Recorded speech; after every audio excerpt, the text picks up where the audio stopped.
What up, y'all? Yes. What's going on, everybody? We're Embrace the Globe 21. Yes, we are. My name's Spencer. And I'm just a dude named Daniel. Now, as a dude named Daniel, Oh. how often do you think about the Roman Empire? It's funny. I think about it more often than not, especially not knowing too much about it.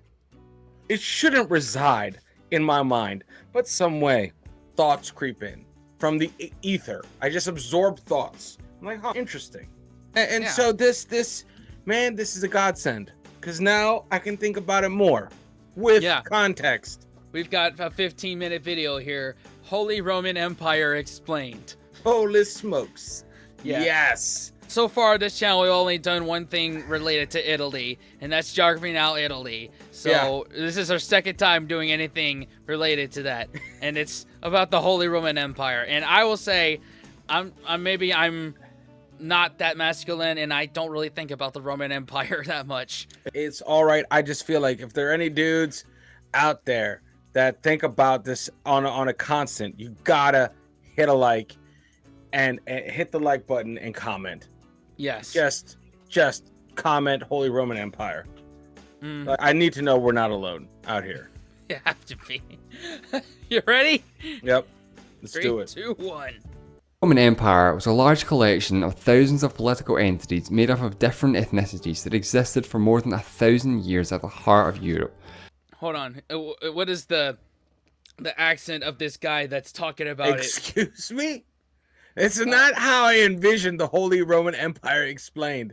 Yeah, I'm just gonna look at at this guy and see what is he Irish or is he Scottish? He sounds Irish. If I were to. Sounds Irish. Yeah.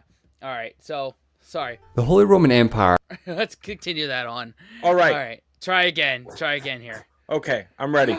Yeah. Ears are open now. It was a large collection of thousands of political entities made up of different ethnicities that existed for more than 1,000 years at the heart of Europe, stretching from modern-day Italy to Denmark, from France to Poland. The Holy Roman Empire was an important part of European history. It was What?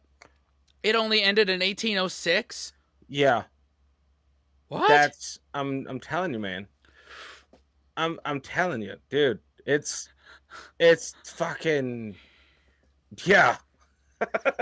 Yeah, it's like dude, I'm saying yeah like I knew that. I didn't know that. That's like yesterday. 1806 was not that long ago. No, it was just shy of 200 years ago. Considering the whole Jesus guy was within that time frame. With this time frame? The Holy Roman Empire. Didn't the Holy Roman Empire put him to death? No. Like, that's what I'm saying. Like, it encompassed everything.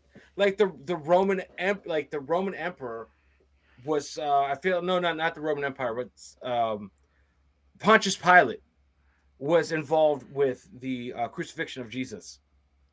So he died in 33 AD, you idiot. No. This is 800. No, dude, trust me. Pontius Pilate is part of one of the emperors of Rome. Why wouldn't this be part of that? That's ridiculous. So you're talking about an abridged version, like a futuristic version? I want the whole Roman history. Roman. This is like the. So then we're talking about what, Alexander the Great then? Maybe. Oh, I feel cheated. But whatever. I would just leave you be, man. Leave you be. Okay. Several countries that exist today having emerged from the empire. Keeping in line with the empire's complex nature, there isn't even a universally agreed upon date as to when the empire actually started. The two dates cited are 800 and 962 AD. After the fall of the Western Roman Empire in the 5th century, the Roman Empire was reduced to its eastern half. Of course, their capital city was no longer Rome, it was the ethnically Greek city of Constantinople. Now, while the inhabitants of this empire continue to see themselves as, well, the Roman Empire, modern historians tend to refer to them as the Byzantine Empire, based on the old name for the capital city, Byzantium.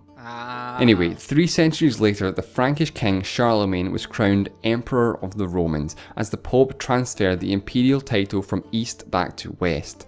At the time, the title was considered vacant because it was held by a woman known simply as Irene, who killed her own son to take power from him. Oh shit. The Frankish kingdoms were split and reunited several times, with 3 kingdoms emerging that would make up the core of the Holy Roman Empire: the German kingdom, the Italian kingdom, and the Burgundian kingdom.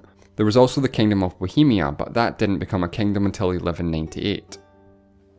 In 961, Otto I, King of Germany, came to the assistance of Pope John XII as the Papal States were invaded by Berenger II of Italy. Otto conquered northern Italy and deposed of Berenger as his own troops abandoned him. The Pope crowned Otto Emperor in 962, the first German to become Emperor. Almost all successors would be German for the rest of the Empire's existence. The early years of the Empire's history are dominated by its strained relations with the papacy, a seemingly never-ending power struggle between various emperors and popes over the course of several centuries. They could never agree who was superior, pope or emperor. In the mid-13th century, the empire had an interregnum in which no king was crowned emperor for 67 years. Whoa. This would actually be the first of 3 interregnums, as another 2 times in the next century and a half would see long stretches of time without a crowned emperor. Wow, they didn't have a crowned emperor. Whoa. Couldn't What? imagine that in these days. So they would have relied solely on the Pope. The Pope, yeah. So okay, so that's the friction then, right? You have 2 heads of something, and one they don't agree on what supersedes the other, right? And that's where all the friction comes from. Got it. Mm-hmm. Okay. During the rule of Charles IV, the Golden Bull of 1356 saw major changes to the empire. 7 fixed electors were chosen who would decide the King of Germany, which had become a symbolic title of the elected but not yet coronated emperor. In 1440, with the election of Frederick III as emperor, this began 3 straight centuries of emperors from the same royal family, the House of Habsburg from Austria. During the rule of Maximilian I, the Habsburgs greatly expanded their influence through political marriages, acquiring Spain, Burgundy, Bohemia and Hungary. In 1494, war broke out on the Italian peninsula, primarily between the Habsburgs and France, over various territories and their respective inheritance, most notably Milan, Naples and Sicily. The war would continue on and off for more than 60 years and effectively ended imperial rule in Italy. In 1517, Martin Luther from Saxony published his 95 Theses, criticising the Roman Catholic Church and many of its practices in what became known as the Protestant Reformation. See, everyone there, remember this. That is my favorite historical figure, is Martin Luther, the man behind the Protestant Revolution. You just stuck it to the man. Yeah, literally stuck 95 Theses to the man. There you go. Profoundly changing the course of European history. The Holy Roman Empire became divided as many of the emperor's subjects adopted Lutheranism, creating religious tensions that would last for more than a century, and to an extent, even to this day.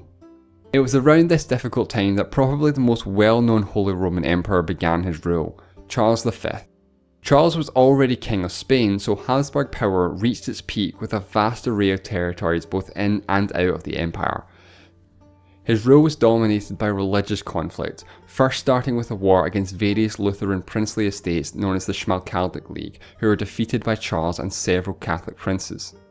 The Peace of Augsburg in 1555 gave rulers the right to choose the religion of their estate, Catholicism or Lutheranism, based on the principle of cuius regio, eius religio. Shortly afterwards, Charles V abdicated, splitting his inheritance between Spain and Austria. His son Philip II succeeded him in Spain, while his younger brother Ferdinand took over as Emperor and Archduke of Austria, starting the cadet branch of the House of Habsburg. Religious tensions continued as a rebellion started in the Spanish Netherlands, eventually leading to the establishment of the Dutch Republic, with 7 of the 17 provinces seceding from Spain and the Empire. In 1618, the 30 Years' War started in Bohemia with the defenestration of Prague, which is just a fancy way of saying throwing someone out of a window. This began the Bohemian Revolt, which spiraled into a continent-wide power struggle with all major European powers involved. Whoa. The war ended with the Peace of Westphalia, a massive turning point in the Empire's history. Many view this as the beginning of the end of the Holy Roman Empire. Dutch independence was finally officially recognised, as well as the independence of Switzerland and the territories in northern Italy. The empire became even more decentralised and the Habsburgs' power began to decline.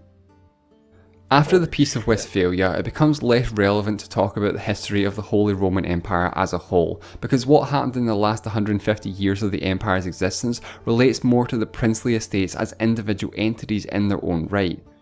Wow, so only 5.5 minutes in, and we're already talking about the end of the Holy Roman Empire.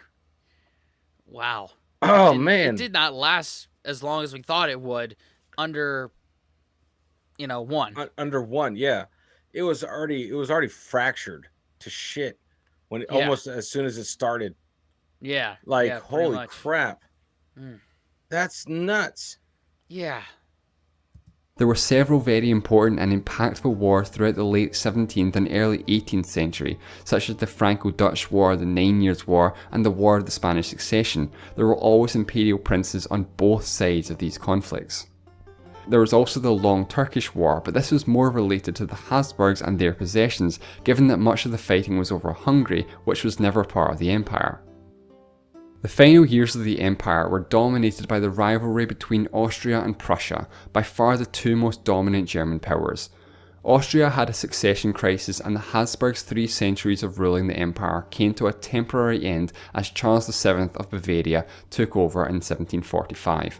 The two powers clashed in the global conflict, the 7 Years' War, over Silesia, as France and Austria unsuccessfully tried to curb the rising Prussian power.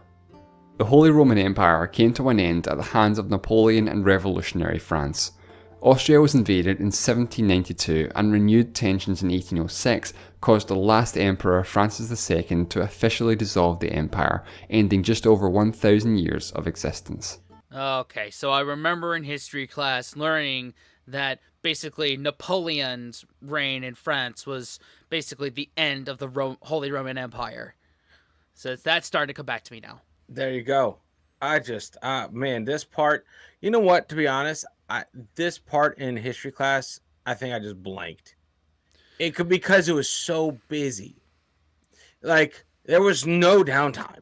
It was like battle to war to skirmish to feud to fight to the house splitting itself.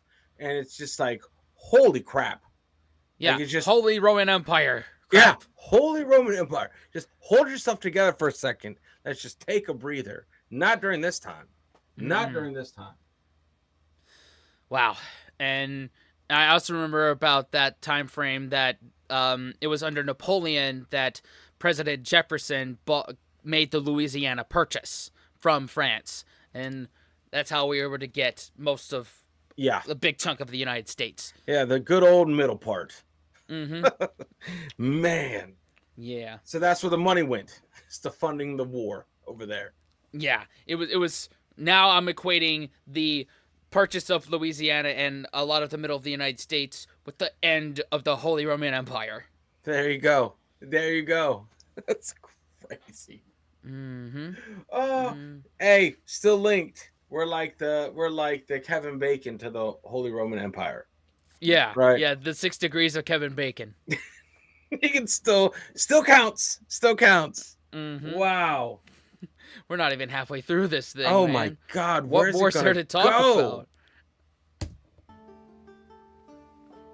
Now, making a video about the Holy Roman Empire, I am of course legally obligated to mention the Voltaire quote that it was neither holy nor Roman nor an empire. It's important to look at the context though. Voltaire lived throughout the 1700s where the empire was very much in its decline. He was also French and part of the Enlightenment movement, so he understandably took a somewhat negative view of the empire, viewing it as something of a relic of the past that had no place in modern society. So just how true is his statement? Well, although the term holy wasn't used until some 350 years after its creation, the holy element was absolutely essential for the empire to function. Its primary purpose was to provide a stable political order for all Christians. The emperor was supposed to be the guardian of the Pope and defend his subjects against infidels. At the time, the thought of a secular power was inconceivable without any reference to a divine authority. In practice, of course, the various emperors and popes throughout the years had somewhat strained relations, and the papacy became less and less involved in the empire's politics as the years went on. The term Holy Empire was first used in 1157 by the ruling Stauffer family, who tried to shift the emphasis from a monarch to a transpersonal Holy Empire that had already sanctified its divine mission, and therefore the empire did not need approval from the Pope. So in effect, the addition of the word holy was actually an attempt to distance the empire from the papacy. Now Roman, that's a little bit more tricky. It may seem obvious to some that it was quite clearly not Roman, it was German. It's pretty clear that it was not a direct continuation of the Roman Empire, and even if it was, it wouldn't have revived the Western Roman Empire that actually had Rome as its capital, but rather it would have inherited it. That's what I'm talking about. See, when I'm thinking the Holy Roman Empire, I'm thinking Roman Empire as well. I'm just bunching them together because you see right there that timeline. I wasn't completely wrong about the Roman Empire part. The Holy Roman Empire came along a little bit later. Right. The Roman Empire. That's when Jesus was alive. Yeah. That's not the Holy Roman Empire. Not the Holy. That's that all came after the death. Yeah, right. That's what I was trying to make the point of earlier. Got it. But that's okay. That's where I was hitting that mental barrier. It's like Roman Empire? No, Holy Roman Empire. How dare you rebrand it? How dare you rebrand? Like, because that is Alexander the Great time, right in that purple part. Yeah, right here. Yep. Okay. Its Romanness from the now Greek Eastern Roman Empire when the title of emperor was transferred from Constantinople back to Rome. The divide between the Latin West and the Greek East had been growing stronger over the preceding couple of centuries. Charlemagne was crowned in the year 800 with a somewhat tenuous link to the ancient Roman Empire. The prestige and authority commanded by the title Roman Emperor still held a lot of weight in the West, and Charlemagne was recognised as emperor, giving him immense power and status. People at the time really did view the empire as a direct continuation from ancient Rome. Frankish rule over Italy didn't begin until 774, and although the Franks had been Christianised and even somewhat Romanised, they didn't want to completely lose their own identity. As the years went on, of course, it became much less Roman and much more German. After a few centuries, most emperors didn't even travel south of the Alps in their entire reign, except to be crowned by the Pope, and even that was discontinued after Charles V. The word empire doesn't really have a universally agreed upon definition, so it's not really possible to definitively say that it was or wasn't an empire. The idea of an emperor was that he was a monarch above that of a king, a sort of king of kings. Now, according to the divine mandate, the Roman Empire was to be the last and greatest empire, and there could only be one. The idea of an empire was singular and universal. This idea of singularity was deeply rooted in Christian thought at the time. Empires could not coexist. This was based on the theory of translatio imperii, the pretext used by the Pope to transfer authority from Constantinople. For most of its history, the Holy Roman Empire was referred to as simply the Empire, without any qualifiers, even in official documents. There were no other empires that were recognised in the West for most of its history. The Holy Roman Empire wasn't just an empire, it was the empire. Whether or not it could be classed as an empire by today's standards is debatable. The empire was quite decentralised, and many of the regional princes commanded more power in their territory than the emperor did. The Holy Roman Empire was quite a unique political entity. There's not really much else that is comparable. The Holy Roman Empire used a complex system of feudalism to rule over its many territories. Local authority was delegated to vassals, who would normally in turn have their own vassals, creating a hierarchy of lords and vassals who swore allegiance to each other. Lords would protect their vassals, and vassals would help and advise their lords, and often pay them in cash, work, or military assistance. Now, vassals could either be immediate or mediate vassals. Immediate vassals were those that were immediately subordinate to the emperor, while mediate vassals had at least one overlord between themselves and the emperor. Immediate vassals of the emperor were referred to as imperial princes, and their territories were imperial estates. Imperial estates could pay a general tax to the empire to take part in the imperial diet, or the Reichstag. Those who did not pay the tax were not involved in decisions and had no vote. After 1489, the imperial estates were divided into 3 separate chambers or colleges: prince-electors, imperial princes, and imperial cities. There were also the imperial knights that were immediate vassals to the emperor but not represented. Counts and other nobles did not have a vote despite their immediacy status, although they were grouped into benches that had a collective vote. The prince-electors were considered of a higher status than that of the other princes. The prince-electors had the important task of electing the emperor. For most of the empire's history, there were 7 prince-electors, 3 ecclesiastical electors and 4 secular electors. The elective process quickly became corrupt and the imperial title was pretty much just gained via bribery. In the year 1500, the empire was divided into 6 imperial circles. The circles were created to better organise the empire's defensive structures as well as to facilitate tax collection. In 1512, a further 3 were added and Saxony was divided into 2. There were also areas that were not part of any imperial circle, most notably Bohemia, plus the Swiss and Italian parts of the empire. Now unfortunately, due to its complexity, it's impossible to represent the hierarchy of the Holy Roman Empire with a neat little pyramid with the emperor at the top. There was no single chain of command, and many of the internal hierarchies were interconnected. Imperial princes could have the same political status as each other, but with different prestige based on their noble title. Goodness gracious. Good God, man. This is something good on this guy for breaking it down, but gonna have to watch it back just to see how intricate it is and how it all works together. How did shit get done? Like, who's over who, but not really over anyone. They're at the same level, but like, this is a gaggle fuck. Yeah. Like, of too many chiefs, you know? Too many cooks in the kitchen. Too many cooks in the kitchen. That's exactly what it is. Holy crap, man. Yeah, and as they alluded to, I think money did a lot of the talking. Yeah. So if you were part of a very wealthy sect or circle, then you pretty much ruled it all. Yeah, like you pretty much got your way. You got your way. Wow. Yeah. Makes sense.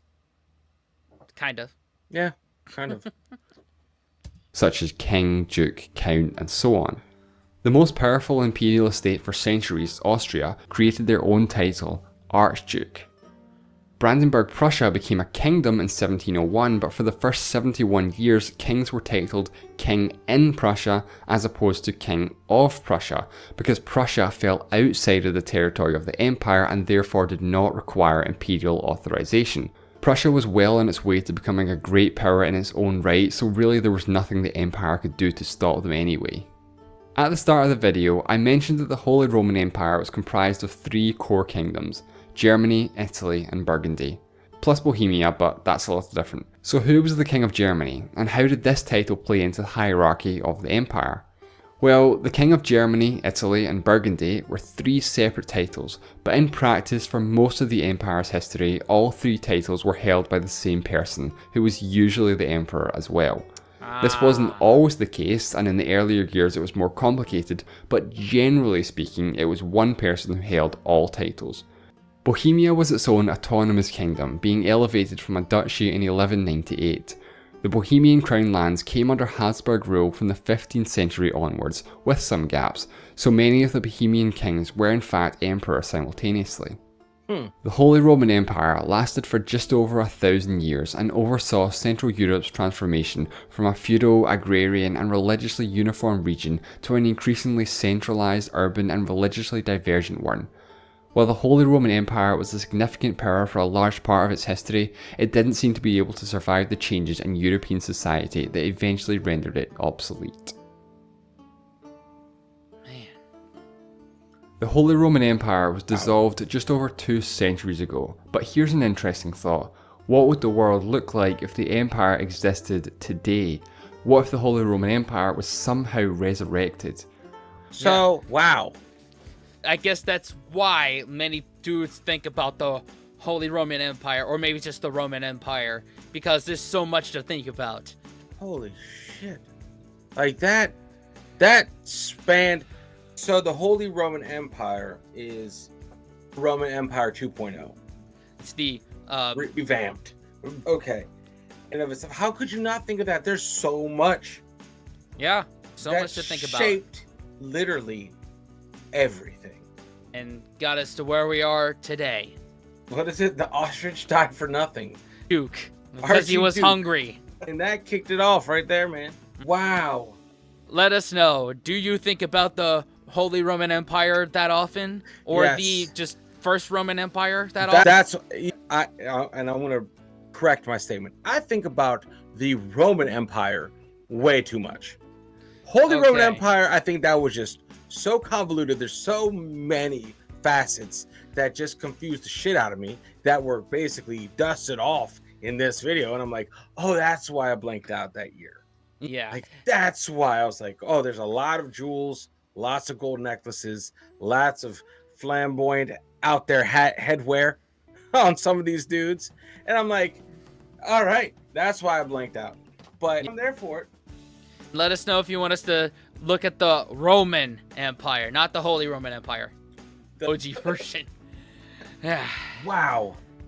Thanks for watching, y'all. Consider Yeah. subscribing and watching another video. And what else, Dan? Unplug and go conquer some shit. Exactly. See you next time. Later. Fellas, we could be that mistake. Let's do this.